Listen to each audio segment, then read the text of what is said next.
Bonjour et bienvenue, vous écoutez Terra Focus, le podcast d'Hortus Focus. Terra Focus, ce sont des interviews, des découvertes, des récits autour du jardin, de la transition et du patrimoine végétal. Pour être averti de nos nouveaux podcasts, abonnez-vous à Brin d'Info, notre newsletter sur hortus-focus.fr. Notre invité aujourd'hui, Lionel Sauzade, chargé de mission au Conseil régional d'Auvergne. Il est l'administrateur du domaine royal de Randan, situé entre Vichy et Clermont-Ferrand dans le Puy-de-Dôme. Avec lui, nous allons découvrir l'histoire du dernier domaine royal français, mais aussi les effets catastrophiques du réchauffement climatique sur les arbres du parc. Lionel Sauzade, bonjour. Le domaine royal de Randan n'est pas le plus connu des domaines royaux, pourtant il s'agit du dernier domaine royal français. Il a été acquis par Louis-Philippe d'Orléans et sa sœur Adélaïde en 1821.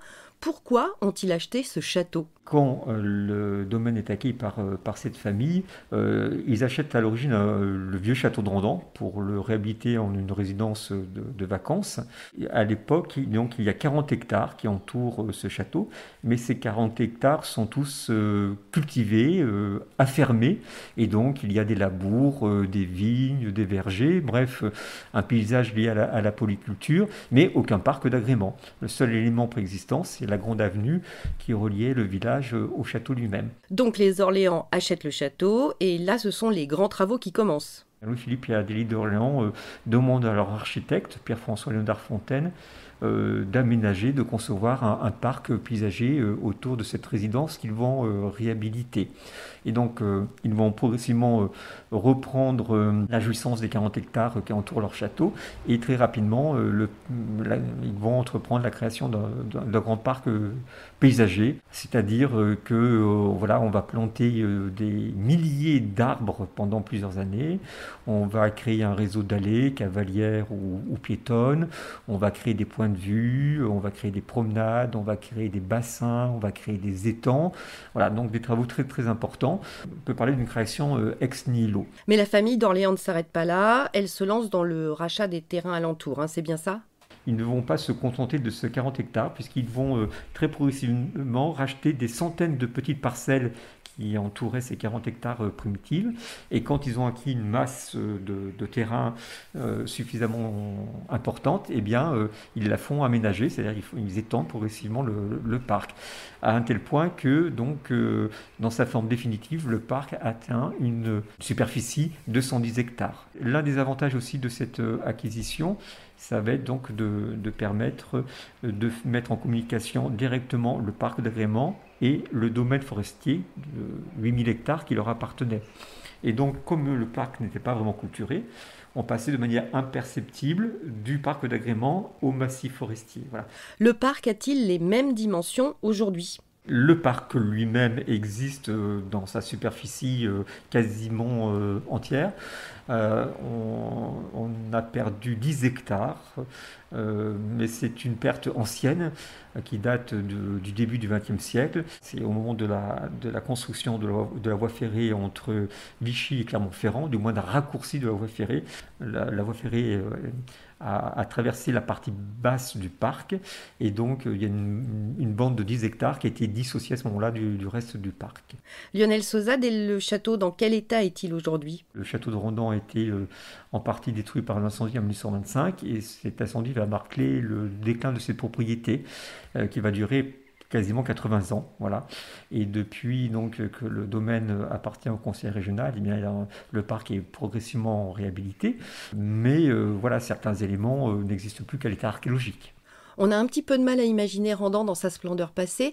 Est-ce que vous pouvez nous ramener au 19e siècle, à l'apogée du domaine ? C'est vraiment un parc assez typique du 19e siècle, puisque donc, par exemple, quand on va aménager les 40 hectares primitifs, eh bien, on va conserver certains éléments paysagers subsistants. Par exemple, on va conserver des vergers qui seront intégrés au parc, voilà. Et on va même conserver une vigne, puisqu'il y avait de nombreuses vignes autrefois. Alors, la plupart vont être arrachées, mais on en conserve quand même une. On est vraiment dans ces parcs, grands parcs paysagers de campagne. Je veux dire, on mêle l'utile à l'agréable.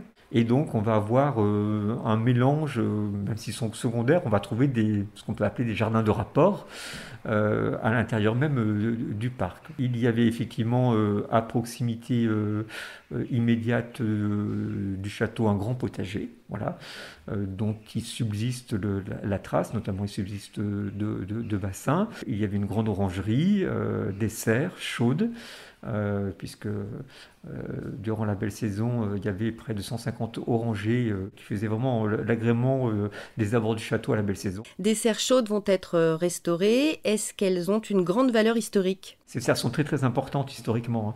Elles sont la copie, la réplique de celle du potager du roi de Versailles. Et entre-temps, ces serres de Versailles ont été détruites.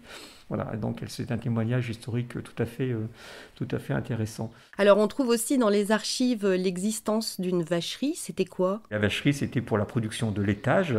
Il y avait même la grande tradition du 18e, à côté de la vacherie, un salon, le salon de la laiterie. On venait pour déguster les laitages frais, comme on adorait ça à l'époque.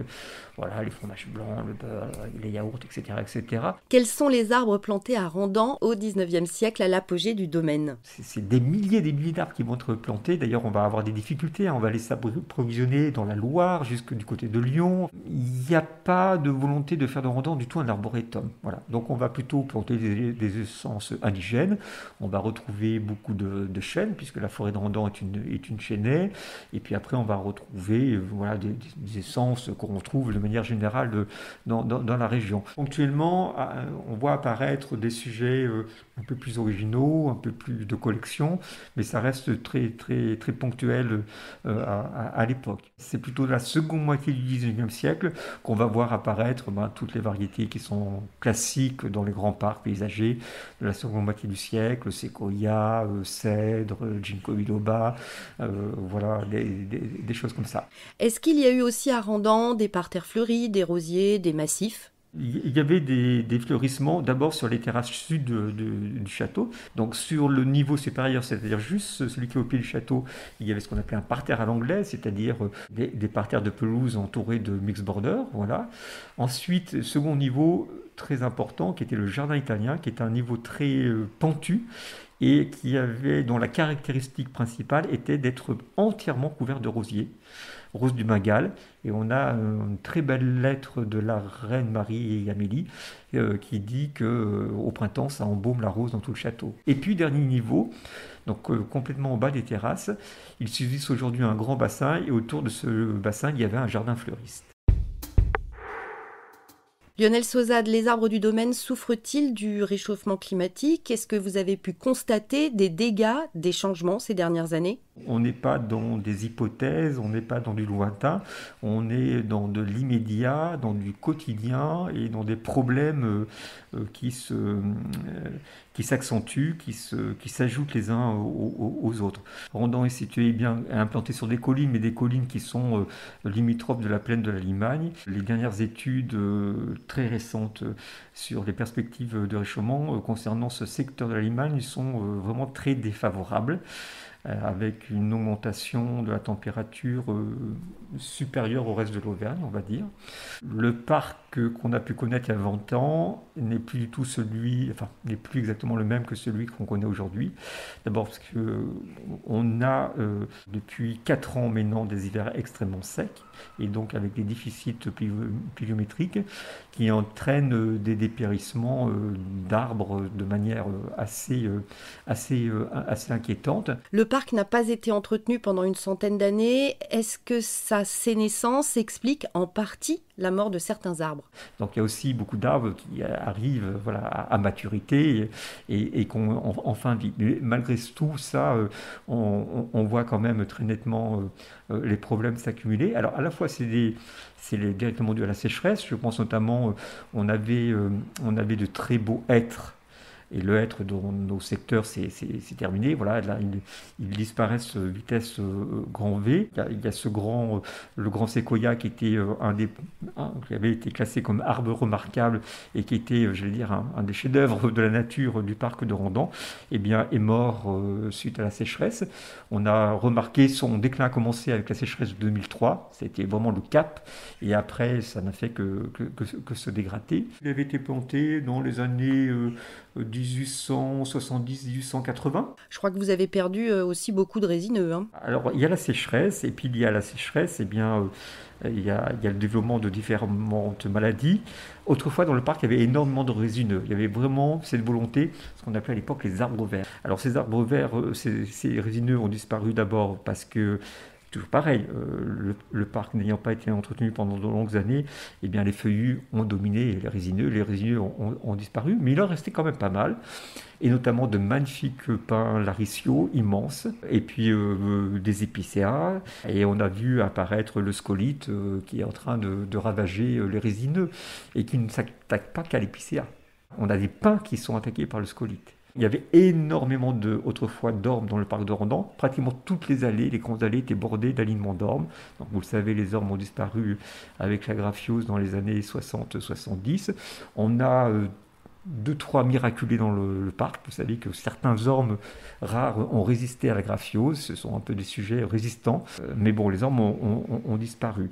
Vous rajoutez à ça maintenant la maladie du frêne. Heureusement, nous n'avons pas beaucoup de frênes aux abords des bâtiments, mais dans les parties les plus fraîches, donc les plus basses du parc, nous avons des parcelles entières en frêne qui sont en train de disparaître.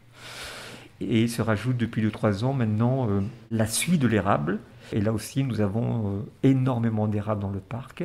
Nous avons même des zones qui sont de véritables érableraies et qui sont en train de disparaître vitesse grand V. Comment réfléchissez-vous à la replantation du domaine ? Il est vrai que maintenant, il va falloir envisager un vrai plan de gestion de ce parc avec une question, mais qui ne se pose pas que pour Randan, évidemment, c'est que planter pour l'avenir. Voilà. Il va falloir envisager de replanter. Alors, à l'échelle de 100 hectares, c'est évidemment, on ne fera pas tout d'un seul coup. Et avec la question, c'est que planter. En s'entend, une nouvelle végétation se sera spontanément mise en place, sans doute plus méditerranéenne, plus adaptée au climat, etc., etc. Il va y avoir à un moment donné une rupture brutale. C'est pour ça qu'il faut surtout ne pas se précipiter et d'abord étudier la question, c'est-à-dire faire des études de sol, faire de la prospective et voir quelles espèces pourraient être acclimatées. Lionel Sauzade, vous êtes aussi confronté à un autre problème dans le parc de Randan, c'est le vent qui augmente et qui se fait beaucoup plus violent. Quelles sont les conséquences concrètes de ce renforcement du vent ? Nous avons de plus en plus de vent, régulièrement, et de coups de vent. Il faudrait regarder les données météo précisément, bien que souvent ce sont des éléments très localisés, orages, mini-tornades, etc., mais qui nous font énormément de dégâts. Et puis de temps en temps, comme ça s'est passé en 2018, une neige fin octobre extrêmement précoce, une neige très très lourde, peu épaisse, mais très très lourde, et qui a fait des dégâts considérables, qui a cassé énormément de bois, qui a endommagé énormément d'arbres. Si on prend les archives du domaine, on retrouve des événements climatiques, etc. Mais voilà, pas avec une telle fréquence, pas avec une telle répétition, périodicité. Une dernière question, comment voyez-vous l'avenir du parc du domaine royal de Randan ? Le parc de Randan n'est pas un grand désert, pas pour l'instant. Après, on va se retrouver finalement dans la situation dans laquelle se sont retrouvés les Orléans en 1821. C'est-à-dire quand ils sont arrivés, il n'y avait rien. Et dans quelques années, on se retrouvera avec plus grand chose, eh bien, il faudra replanter le parc comme il avait été replanté en 1821. Il va falloir replanter et recréer un jeune parc. Merci à Lionel Sauzade, l'administrateur du domaine royal de Randan dans le Puy-de-Dôme. Merci d'avoir écouté ce podcast et à bientôt. Interview Didier Hirsch et Isabelle Morand. Terra Focus est une production du site Hortus Focus.